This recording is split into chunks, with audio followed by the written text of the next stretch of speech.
আসসালামু আলাইকুম। 1973 সালের অক্টোবর মাস আরব-ইসরায়েল যুদ্ধ চলতে আরবদের পক্ষে সমর্থনে নির্যাতন স্বরূপ বাংলাদেশ সরকার কিছু একটা দেখানোর জন্য উদ্বিগ্ন হয়ে উঠল ও সিদ্ধান্ত হলো মিসরে চাপ পাঠানো হবে। যুদ্ধের সময় অর্থের প্রয়োজন অত্যন্ত বেশি হলেও বাংলাদেশের পক্ষে তা উপহার দেওয়া সম্ভব নয় বিধায় মুজিব বিমান ভর্তি উৎকৃষ্ট মানের বাংলাদেশি চা মিসরে পাঠিয়ে দিলেন। মিসর এই উপহার অত্যন্ত আনন্দের সঙ্গে গ্রহণ করলো।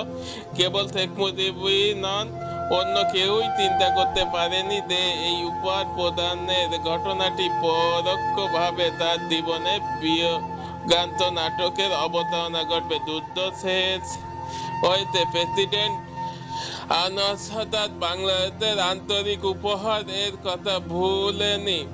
এর পরিবর্তে তিনি সদ্য স্বাধীনপ্রাপ্ত বাংলাদেশকে একটা চমৎকার উপহার প্রদানের সিদ্ধান্ত নিলেন। তিনি জানালেন, বাংলাদেশে তেমন উল্লেখযোগ্য অস্ত্রশস্ত্র নেই। ওই সময় কায়রোর কাছাকাছি মরুভূমিতে বহু সংখ্যক T-54 ট্যাঙ্ক বহর সাজানো ছিল।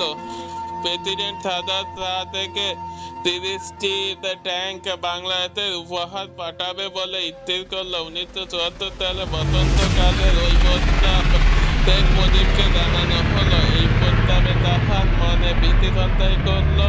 তিনি ট্যাঙ্ক বহর উপহার হিসেবে গ্রহণ করতে উৎসাহ দেখাতে পারলেন না। সেনাবাহিনীর ব্যাপারে তার চিন্তা ভাবনা এই উপহারের কে এক কটাক্ষ বলে মুজিব মনে করলেন।